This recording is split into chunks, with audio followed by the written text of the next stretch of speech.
Yes, 42 years. That's a huge minimum sentence, and the judge making it clear that she had considered the possibility of giving Cashman a whole life sentence, but decided not to because she had to accept that he had not intended to kill Olivia.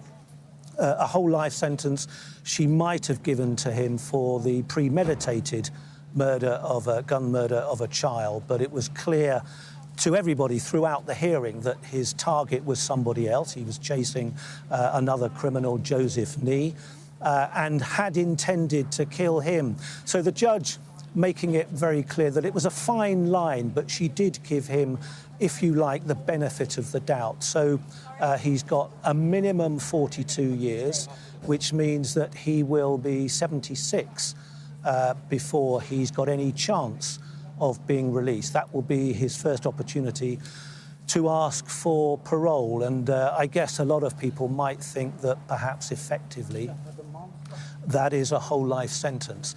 She did make it clear, as judges always do in these circumstances, that even at the end of 42 years, there would be no guarantee that he would be freed.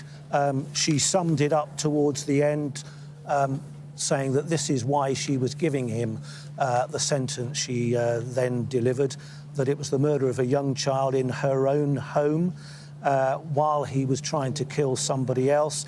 And indeed, as part of that crime, he shot Olivia's mother, causing her a significant injury and, of course, causing psychological scars to other people in the house and to others outside of the house. She said he hadn't acknowledged his responsibility, so there could be no remorse.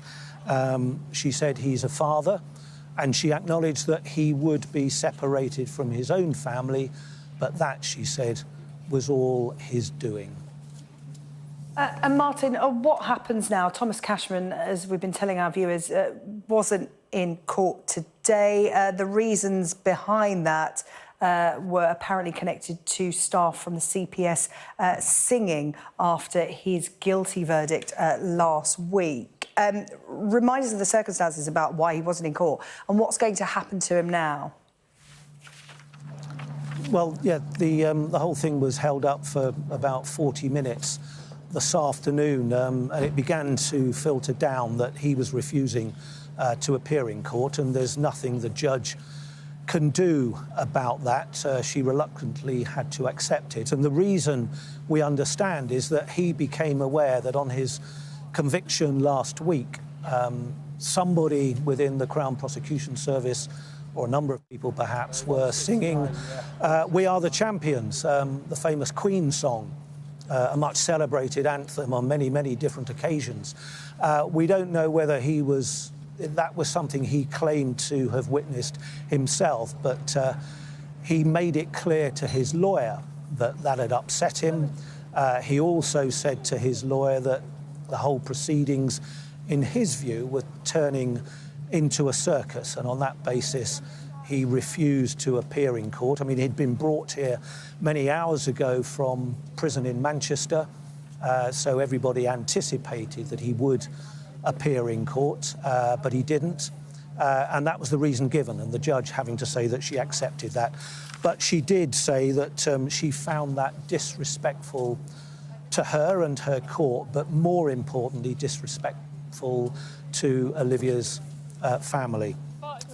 He will now be taken back to prison, and at some stage will probably be moved to another prison where he'll begin the start of that very, very long sentence. I can't remember anybody other than convicted terrorists being given that kind of minimum sentence, 42 years.